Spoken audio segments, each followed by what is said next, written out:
হয়তো অনেকে বলবেন যে বাচ্চার বাবা এগুলো করছে, বাচ্চার মা কোথায়? বাচ্চার আসলে সব দায়িত্ব তার মার, এমনটা তো নয়, বাবাকেও তো একটু দায়িত্ব নিতে হয়। এখানে কলার খোসাও সুন্দর করে কুচি কুচি করে কেটে রেখেছি। খাটে বসেও বা সোফাতে বসেও কিন্তু আমার বারান্দার ভিউটা আমরা নেই। রেশমি জিলাপি আর তার সাথে নিয়েছি কলা।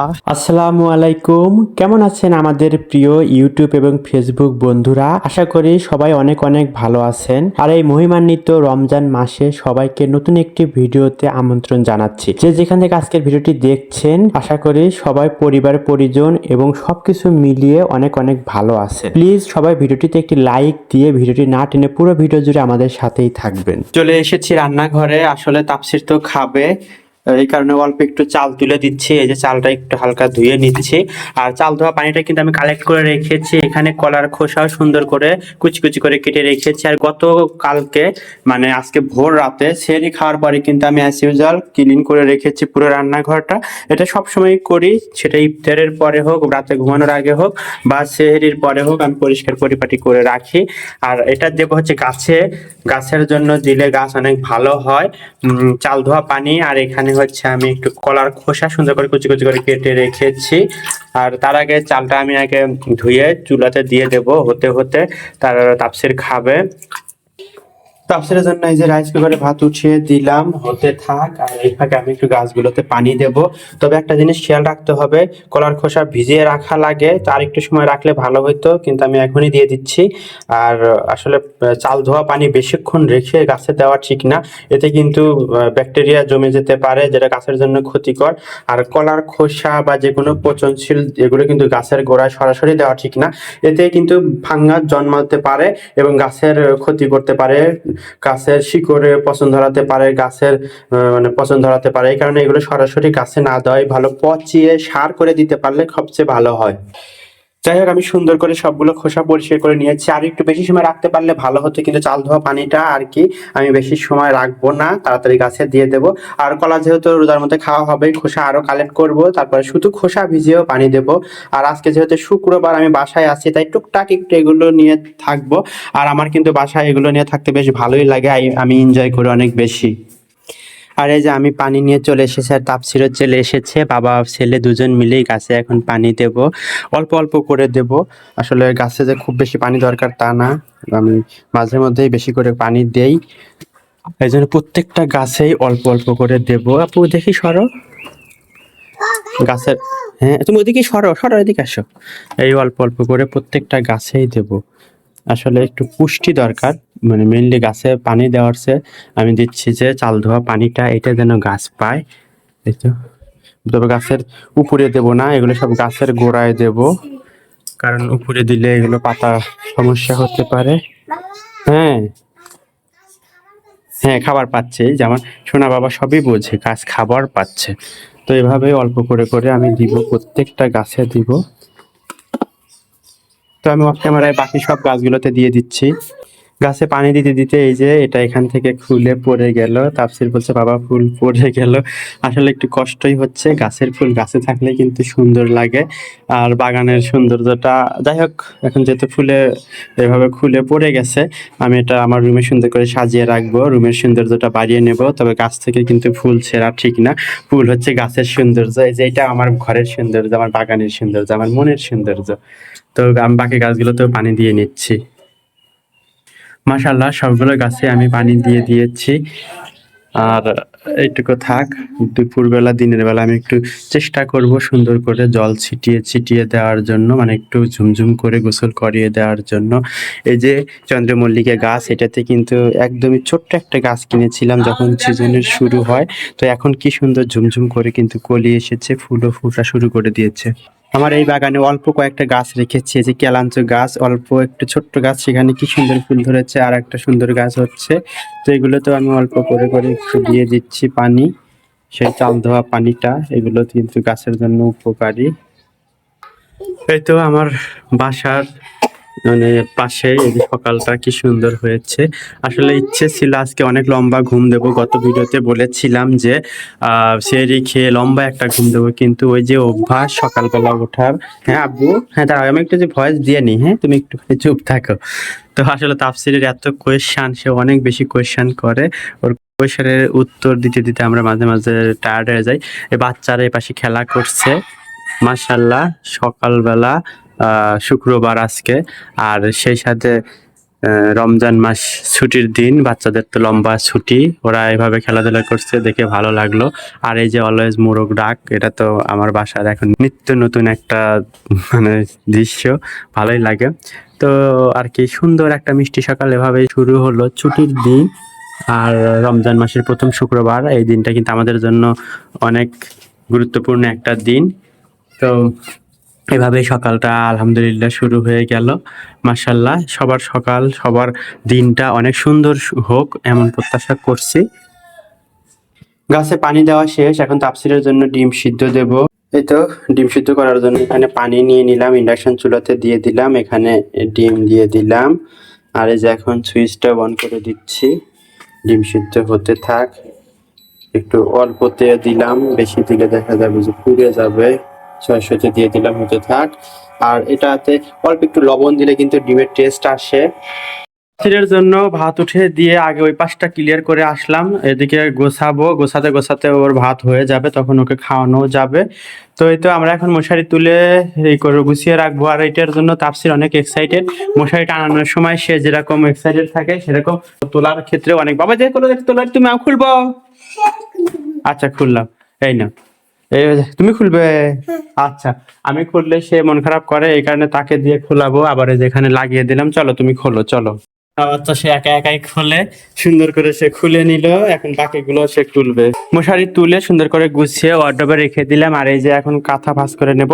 এখন তো শীত অনেক কমে গেছে, গরম ধরে যায়, আমরা কম্বলটাও তুলে ফেলেছি। আর একটা পাতলা কাঁথা আর পাতলা কম্বল রেখেছি, যদি হালকা হালকা শীত লাগে তখন এটা ইউজ করি। বিশেষ করে সকালবেলার দিকে একটু হালকা শীত লাগে। আর এই তো এগুলো গুছিয়ে নেব। এটা আমার খুব প্রিয় একটা কম্বল, অনেক দিন ধরে এটা ইউজ করি, এর আমার অনেক ভালো লাগে। আর এটা হচ্ছে তানুর নানির শাড়ি দিয়ে বানানো নকশি মানে কাঁথা। আমরা তো নকশি কাঁথা ইউজ করি গায়ে দেওয়ার জন্য, তো এই কাঁথাটা একটু মোটা ভারী, এই জন্য হালকা শীতে তানু এটা ইউজ করে। তো দুইটাই আমি সুন্দর করে গুছিয়ে নিচ্ছি ভাঁজ করে। কম্বল কাঁথাগুলো সুন্দর করে ভাঁজ করে সাইডে রেখে দিলাম। উপরে একটা তাপসিরের, তারপরে একটা আমার, তারপর একটা তানুর। আসলে এখন তো এমন সিচুয়েশন যে এই গরম এই শীত, কখন কার গরম লাগে কখন কার শীত লাগে সেটা কন্ট্রোল করা আর মানে তিনজনের একরকম তো হয় না। এখানে তিনজন তিনটে ইউজ করি, যার শীত লাগে তখন সে গায়ের উপর তুলে নেই, আর যার গরম ধরে তখন সেটা সরিয়ে দেই। একসাথে গায়ে দিলে তো দেখা গেল যে একজনের শীত লাগবে একজনের গরম লাগবে, এই কারণে এখন কিন্তু তিনজন তিনটে ইউজ করতেছি। আর আমি বেডটা সুন্দর করে একদম ঝাড়ু দিয়ে টান টান করে নিলাম। আর আমার এই জিনিসটা কিন্তু ছোটবেলা থেকে অভ্যাস, আমি বেডটা একদম সুন্দর করে টান টান করে গুছিয়ে নেই। আমার ফ্যামিলি মেম্বাররাও বলে যে মামুনের মতো করে এরকম বেড গোছানো হয় না, এত সুন্দর করে সে সুন্দর করে বেড গুছিয়ে নেয়। এখন এই যে সোফাটাও আমি একটু গুছিয়ে নেব, বসা হয়, তাফসীর উঠে লাফালাফি করে, আর এই যে কি অবস্থা হয়ে আছে। তেমন কিছু না, সুন্দর করে একটু সাজিয়ে নেব আর একটু টান টান করে নেব, তাহলেই কিন্তু হয়ে যায়। এই যে একটু শুধু ঝেড়ে নিলাম, বাস হয়ে গেল সোফাটা গোছানো। এই তো এভাবে গুছিয়ে নিলাম। আর তাফসীর এই যে খেলা করছে, সে তার খেলনা দিয়ে দিয়ে নিজে নিজেই খেলা করে, মাঝে মাঝে সে একা একাই খেলে। সবাই আমার সোনা বাচ্চাটার জন্য মাশাআল্লাহ বলে দেবেন। শতরঞ্জিটাও আমি সুন্দর করে এখানে টান টান করে বিছিয়ে রাখলাম। এই তো এইভাবে কিন্তু ঝটপট রুমটা গুছিয়ে নিলাম। আর একটা রুম গোছানো হয়ে গেলে কিন্তু রুমের সৌন্দর্য যেরকম বেড়ে যায়, সেরকম অর্ধেক কাজই কিন্তু হয়ে যায়, মনটাও অনেক ভালো হয়ে যায়। আমি যে এক পলকে পুরোটা দেখিয়ে দিচ্ছি।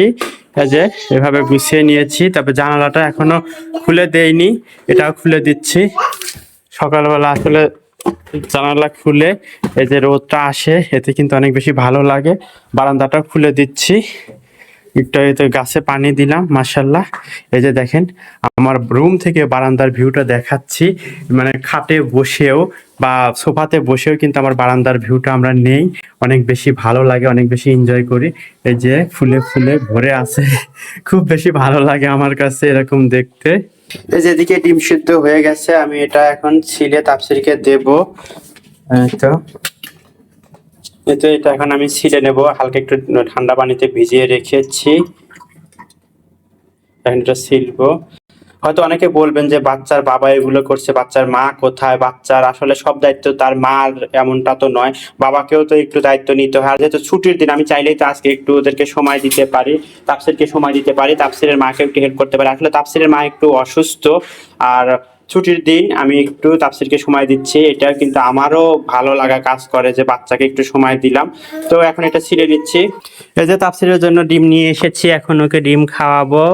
এই তো আমার সোনা বাচ্চাটা ডিম খাচ্ছে, সে এখন একাই কামড়ে কামড়ে ডিম খায়। আগে তো তাকে ভেঙে ভেঙে খাওয়াতে হতো। মাশাল্লাহ, আমার সোনা ছেলেটা ধীরে ধীরে বড় হচ্ছে আর তার সবকিছু চেঞ্জ হয়ে যাচ্ছে। সবাই তার জন্য মাশাল্লাহ বলে দেবেন। সুন্দর রোদ উঠেছে আর এই সময় গাছগুলো কিন্তু গোসল করার সময় এসে গেছে। আমি তো বলেছি যে আমি আজকে গাছগুলোকে গোসল করাবো। তো আসলে এক হাতে মোবাইল এবং অন্য হাতে ধরে কাজ করতে হবে, এই কারণে আমি এটা এখানে রেখে দিলাম। আর এভাবে একটু পানি ছিটিয়ে দিচ্ছি। গাছগুলোতে পানি ছিটিয়ে দিলে কিন্তু গাছগুলো অনেক বেশি সতেজ হয়। এই তো সুন্দর করে আমি এগুলোকে পানি ছিটিয়ে ছিটিয়ে দিচ্ছি। গাছের গোড়া ভেজা আছে, গাছের গোড়ায় আর বেশি পানি দিচ্ছি না, হালকা করে একটু ছিটিয়ে দিচ্ছি। সবগুলো গাছে এরকম ভাবে গোসল করিয়ে দেব। আসলে আমাদের গোসল করলে যেরকম ভালো লাগে, গাছেরও কিন্তু গোসল করলে ঠিক সেরকমটাই ভালো লাগে। তাই আমি এভাবে সুন্দর করে একটু পানি ছিটিয়ে ছিটিয়ে গোসল করিয়ে দিচ্ছি। একে একে সবগুলো গাছে এরকম সুন্দর করে পানি দিয়ে দিচ্ছি। আলহামদুলিল্লাহ, মাহে রমজান মাসের প্রথম শুক্রবারে জুমার নামাজ আদায় করলাম। আল্লাহ তাআলা আমাদের সবাইকে কবুল করুক। আর মাশাআল্লাহ, মসজিদে এসে সবার সাথে নামাজ পড়ে অনেক বেশি ভালো লাগলো। আল্লাহ তাআলা আমাদের সবার ইবাদত কবুল করুক, আমিন। আলহামদুলিল্লাহ, নামাজ পড়ে এই তো বের হয়েছি। এখন এই যে রেল স্টেশনে একটু বাজারের দিকে যাচ্ছি। তানুর একটু শরীরটা খারাপ, একটু ওষুধ নেব, এই কারণে মেডিসিনের দোকানগুলোতে দেখি খোলা পাই কিনা। স্টেশন এখন একদম ধুধু মরুভূমি, এখন কোনো ট্রেনের শিডিউল নাই। ট্রেন যখন আসে তখন অনেক ভিড় হয়, ট্রেন না থাকলে কিন্তু এরকম ফাঁকা। স্বপ্নে চলে আসলাম, ঘুমাতে ঘুমাতে ওষুধ নিয়েছি, দেখলাম স্বপ্নে কি অবস্থা। শুক্রবারে তো অফার থাকে, তেমন কিছু নাই, শুধু মারলাম, তেমন কিছু না। কলা নিলাম অল্প, কলার দামও অনেক বেশি। পাশের দোকানে যাচ্ছিল 25 টাকা হালি, এখানে 25 টাকা হালি পেলাম, তাই একটু নিয়ে নিলাম। হিরালালে আসলাম, হিরালাল থেকে জিলাপি নিলাম, জিলাপি, এগুলো অনেক বেশি টেস্টি হয়। আর হিরালালের খাবার মানেই তো অনেক মজার। যারা রাজবাড়িতে থাকেন তারা হিরালাল চেনেন না, হিরালাল নাই। বাজারের দিকে ঢু মারলাম, আর এই তো একটু জিলাপি নিলাম, রেশমি জিলাপি, আর তার সাথে নিয়েছি কলা। রমজান মাস আমাদের জন্য রহমত এবং বরকত বয়ে নিয়ে আসুক। সারাদিন আর তেমন ভিডিও নেওয়া হয়নি। আর এই তো রাতের বেলা ঘুমাতে যাওয়ার আগে একটু কিচেনে আসলাম, এসে তো দেখি তানু সবকিছু সুন্দর করে ক্লিন করে রেখেছে। আর এই যে আমার সেহরির জন্য ভাতও কিন্তু রান্না করা হয়ে গেছে আমাদের। তানু এভাবে কিন্তু ভাত রান্না করে এই যে এটা একটু উঁচু করে রেখে দেয়, কারণ নিচের ওটার সাথে যদি লেগে থাকে তাহলে কিন্তু ভাত একদম মানে পাতিলের সাথে কিন্তু লেগে যায়। আর তানু এরকম ভাবে কিন্তু টেকনিক খাটিয়ে ভাত রাখে, পাতিলের সাথে আর লেগে যায় না। আর অ্যাজ ইউজার সবকিছু কিন্তু সুন্দর করে ক্লিন করে রেখেছে। আজকে আসলে আমি আর তেমন কিছু করিনি, বাসায় আসলে শুয়ে বসে থেকে থেকে একদম মানে শুয়েই ছিলাম। তো আসলে আরেকটা কারণ, সেটা হচ্ছে আজকে অনেক অনেক ভিউ দিয়েছি, অনেক বেশি ভিউ দিয়েছি, যতজনকে পেরেছি ততজনকে ভিউ দিয়েছি। আর এই কারণে কিন্তু মানে ফোনও অনেক বেশি বিজি ছিল, চার্জ শেষ হয়েছিল, একের পর এক চার্জ দিছি, আবার ভিউ দিছি, চার্জ দেওয়া অবস্থায় ফেলে দিয়ে রেখে দিছি। তো যাই হোক, সে তুলনায় ভিউ নাই। তো আমি চেষ্টা করি, আমি যতটুকু পারি অন্যকে হেল্প করতে ততটুকু করি। তো যাই হোক, এখন পর্যন্ত যারা ভিডিওটি দেখছেন কিন্তু লাইক দিতে ভুলে গেছেন, প্লিজ লাইক দিয়ে দেবেন। চ্যানেলে নতুন হয়ে থাকলে চ্যানেলটা সাবস্ক্রাইব করে বোঝা আমাদের পাশেই থাকবেন। তো সবাই ভালো থাকবেন, সুস্থ থাকবেন, আল্লাহ হাফেজ, আসসালামু আলাইকুম।